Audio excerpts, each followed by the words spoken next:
Welcome to Picks with the Professor, the podcast where a real statistics professor And his good friend Jake. gives you sports betting tips. I am Professor Sides. You can follow me and find all my picks on Twitter at Professor Sides. Today is Friday, January 14th, 2022, and this episode covers today's best college basketball bets. In case you're new here, I have built a mathematical model that predicts what the spread and total should be for every Division I college basketball game. That information, along with a graded A, B, or C against the spread pick for each of today's games, is available in the Google Sheet that is linked in the show's description.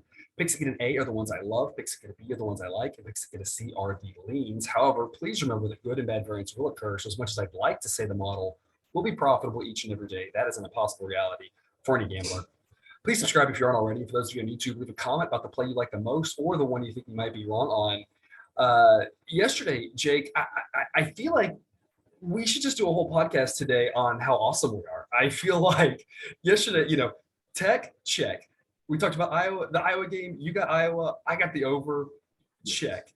South Alabama, check. San Francisco, check. Gonzaga, check. I mean, yesterday was fantastic. The A picks went 5-1. The B picks went 9-7. That makes the A picks 17-6 for the week. The B picks 22-14. Other than the awesomeness that we are, what else did we learn yesterday, Jake? Yesterday, a couple of the big lessons we got was everybody should be riding Texas Tech and Wisconsin because they're an absolute wagon, and tell them until it stops, because Texas Tech is just on a different kind of run. With fatigued legs, they still blew out Oklahoma State, and that's still without their leading scorer, who's a game time decision every night. So it's got to be closer and closer to him coming in. And Johnny Davis only had 14 for Wisconsin. Tyler Wall and Brad Davidson really played extremely well last night. And if that keeps going, both those teams are going to be really, really hard to beat, let alone like not cover. And the Pac-12 is not as good as the rankings say.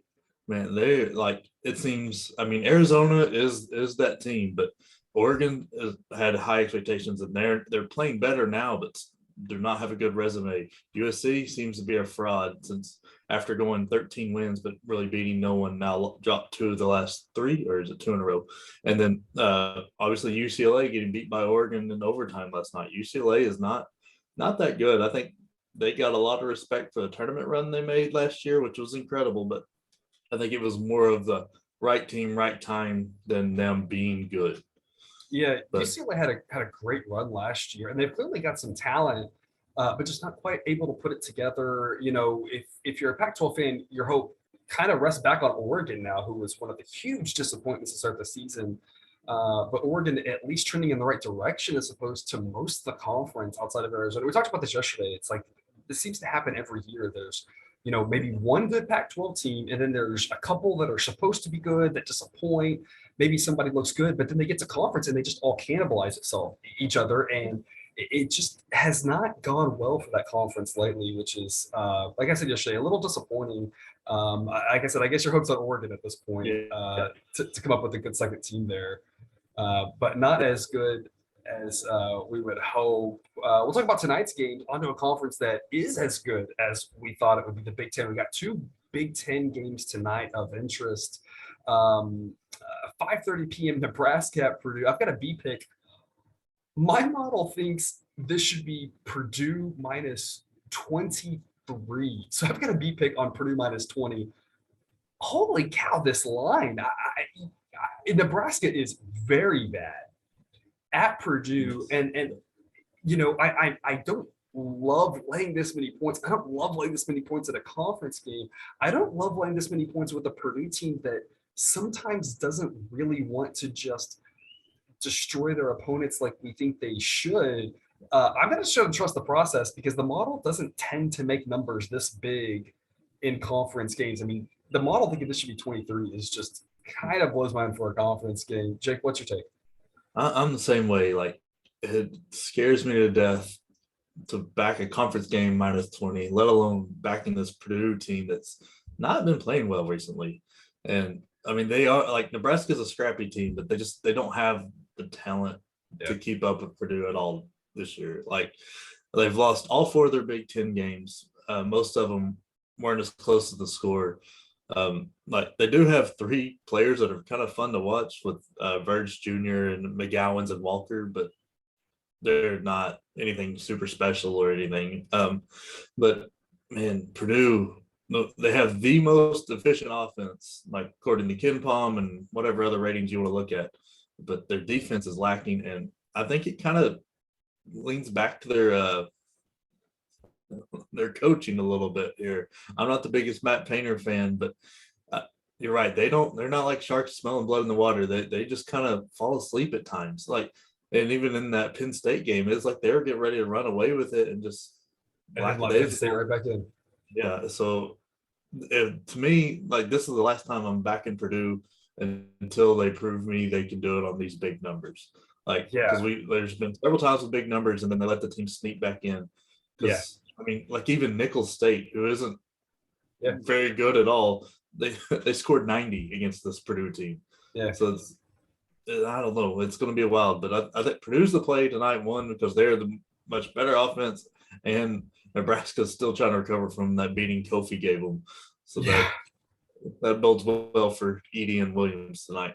Yeah, and I think the thought here is that if Purdue's defense get back on track, Nebraska's offense is going to be what does it. This to me feels like a game that you should know relatively early on. This to me is a 95-53 type game, and Purdue just destroys them, or Purdue just lets them hang around and they're never going to stiff the number. This I don't think this is going to be a close one. It's going to be, you're going to know early on if you've won your money on this one. And you might have a similar story in the other Big Ten game at 8 p.m. Central Time. We have Michigan at Illinois. I've got a B pick on Illinois -9.5. The model thinks it should be Illinois -11. Michigan has not won a game since December 18th. We talked about Michigan a week ago today in preparation for that Michigan State game. That didn't happen.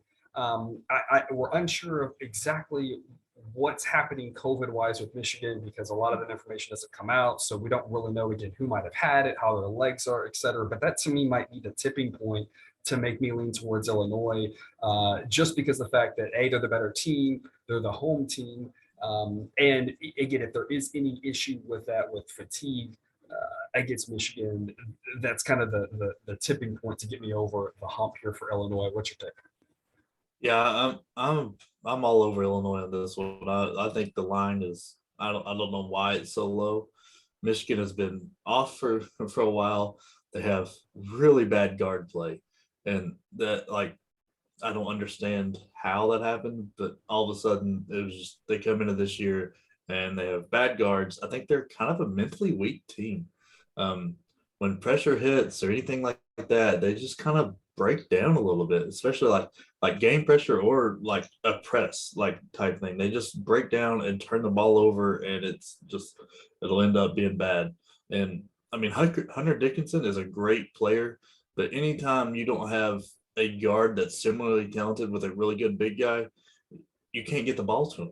And because he can't handle the ball dribbling up the floor, it's rare that you run into a LeBron or Paolo Banchero or something like that can do it all.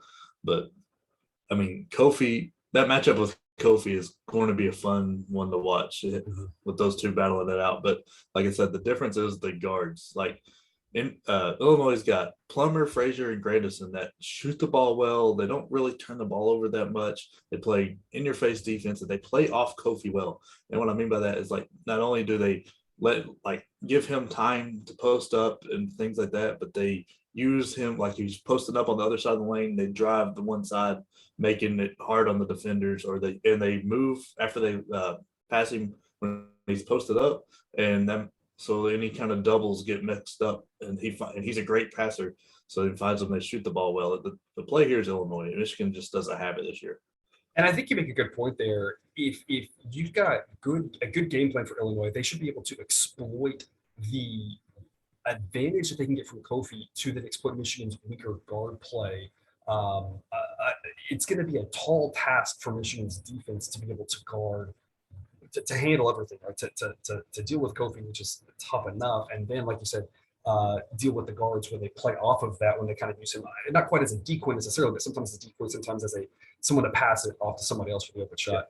I'm with you. I think Illinois is the right side. A couple other games of interest tonight. The one we're going to talk about is Davidson at Richmond.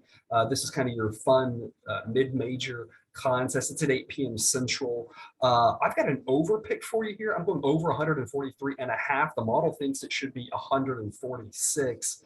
Jake, my key question for you here. My model pegs this right around the spread. The model's 9-1 back in Davidson. It has loved to pick Davidson. It has done really well with Davidson. My question to you, has the number caught up to Davidson finally, or is there still value on them tonight on the road? What do you think? I like Davidson. I don't think it's quite caught up to them yet. I think this Davidson team's a little bit better than where the numbers lie right now. They've won 12 straight games, and that includes beating Alabama. So they're playing very well. Like, they're well coached, and they shoot the ball extremely well. 41.5 from deep, 50 from the floor, 76 from the free throw line. So it's really hard to put a team away that can shoot like that, because at any point they can just go hot from three, and like they're right back in it. And they don't turn the ball over well. I think they average 9 turnovers, so they're not giving you extra chances. But this Richmond team's kind of been disappointing based on the expectations they had coming in this year. They don't really have any of those good wins, even though they've had opportunities. And then they're not getting blown out in those games. They're right there. It's just they can't get over the hump. Tyler Burton has been very, very good this year. But it's Jacob Gilliard that I think is kind of letting them down from an offensive standpoint. He's known as a really good defender, and he's playing great defense. He's just not having the offensive year people thought. And that's why I think Davidson is a very underranked team, and I think they will show it tonight. All right. And that wraps us up for the Friday games we're going to break down. We're going to break down 2 Saturday games for you, a little preview. There are no spreads out as of the time of this recording, so we cannot make any picks there. But Saturday at noon, we have probably the biggest game of the day, Tennessee at Kentucky, obviously on top of the fact that it's 2 good teams, conference race implications. You got a rivalry game there. The model thinks this will be Kentucky -5. I'm going to go on a limb here, and I'm going to say this line is going to be right around 5, maybe a shade lower, but I feel pretty confident that's about where this line's going to be. I'd be really surprised otherwise. Jake, if the line is 4.5 or 5, where Kentucky favored, are you taking the points with Tennessee, or are you laying them with Kentucky? I am actually taking the points with Tennessee. All right. Okay. I think Kentucky will win the game, but that's just based on Tennessee's lack of offense, and that's driving me wild as a Tennessee fan. But Tennessee is putting up some ridiculous statistics right now defensively. Like the how many points they're holding the game, I can't remember the exact number, but it's ridiculously low. They're forcing 20 turnovers a game in SEC play, and I mean their defense is impeccable right now. It's ridiculous, and I don't think that Kentucky's going to be able to get past that enough to stretch it to like 5 to 10 or more. But I mean, the biggest key matchup in the game is Tennessee's big guys versus Shigwe. Like, that guy is just on an unreal year. I'm sure West Virginia is crying every time they look and see his stat line where he's 20-something rebounds and 30 points or something crazy like that. But I really think Tennessee's defense, especially picking on Ty, and that will really keep them in the game. I mean, and Barnes has the Kentucky's number this year not this year, like the past few years. They've won 4 of the last 6, including 2 in a row in Lexington, which is a tough place to get some wins. Yeah. It's so you think a little wild there, but so you're thinking Tennessee +5 offers some value if that's what the line is, if they can keep it close, and that you're getting some value with that points. Maybe they squeak out a close one, but if not, if it's a close game at the end, you kind of got your money either way. Yeah. I mean, Tennessee shoots the ball well from the free throw line at the end of games. Not so much all game, but like the Stovey shoots like 70% throughout the game, but it's like 85 in the last 2 minutes in overtime. So I don't know, when it gets tight, he shows up, I guess. I don't know. All right. And then a lot of interesting Big 12 games tomorrow. We're going to highlight the one with the tightest spread, 1 p.m. Central Time, Texas at Iowa State. The model says this should be Texas -1, and I'm a little surprised that the model says that Texas should still be favored on the road. The model's backed Iowa State 12 times this year. So the model has liked Iowa State. They've been really good to us. They've been a team that's been great to back, and the model picked up on that early, which has really helped. This game to me is going to be fascinating. You have clearly Texas the better team, more talent, but we've talked about this all week. We talked about it last week with really tough road atmospheres in the Big 12. That's going to be a tough place to play. That gym will be rocking, and the model saying it should be around a pick'em should be a fantastic game to watch. Jake, what's your take for this game? So I think this is the game to watch tomorrow or Saturday. Like it is just going to be an incredible game. Two really talented teams, two teams that kind of play opposite styles. Like who's going to be able to do it? And I think Iowa State at home and that defense they have right now is just incredible. I think they're still averaging 57 points a game, allowing only 57, and that's a ridiculous number, holding teams under 60. So it's just, I think that's the difference that pushes them. But it's going to be really hard for me to make a play on this because this game is going to be like tit for tat. It's going to be a lot of fun to watch. It'll be the game I'm watching, but that's Yeah, I agree. I think we'll learn a lot from it. We continue to talk about Texas as the year goes on. Are they able to put it together or whatever? Just another big test for them. And in the Big 12, it seems like you get at least one of these a week where you say, here's another opportunity for you to take a step forward. Texas with that opportunity here to continue to merge together as a team heading towards March. At Iowa State, a chance to have another statement win and continue their really incredible season so far. We've got a couple buzzer beaters for you. I've got two of them. I've got an A pick on Marist -5.5 versus Siena. And then I've got a B pick for you. Also 6 p.m. Central, Iona -15 against a Manhattan team who has not played since before Christmas. So a large layoff for Manhattan. I don't think they will have the likes to be able to keep up with Iona. Jake, what do you have for us? Yeah, I really like both those picks. Like with a weaker slate tonight, it's hard to find games, but those two are really, really good.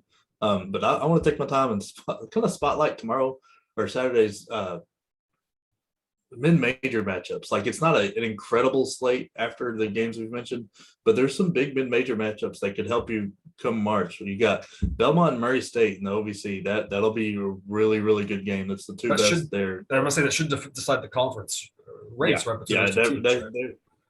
Yeah. And then you've got Vermont and UMBC. Those are two good teams going at it. You've got Chattanooga and Furman. I think that's another one that'll decide the conference. Even though Chattanooga let us down last time, they laid an egg, so they're going to be a little angry, but Furman's right there. And you have North Texas and Western Kentucky. Those are two really good mid-major teams that are getting ready. Like those could be fun to watch if you can get to them. I believe they're all on ESPN Plus. I'm sure they're around somewhere locally, but those are good ones to keep an eye on to see who you like to come March. Absolutely. Yeah, some good mid-major games are always fun. Got a good chance to see some of these teams. Just that you've at least watched them a couple times before you get to conference tournament and March Madness. So you're kind of aware of what you think of some of these teams that are going to be, 10, 11, 12, 13 type seeds. And that's all we've got for you today. Thanks for tuning in to another episode of Picks with the Professor. A reminder, check out the Google Sheet for all picks and totals on all of today's games. We'll have them again for Saturday and for Sunday. If you haven't done so yet, click that subscribe button for a new episode every weekday of the college basketball season. So we will see you here on Monday. And until then, remember, you can eat your betting money, but please don't bet your eating money.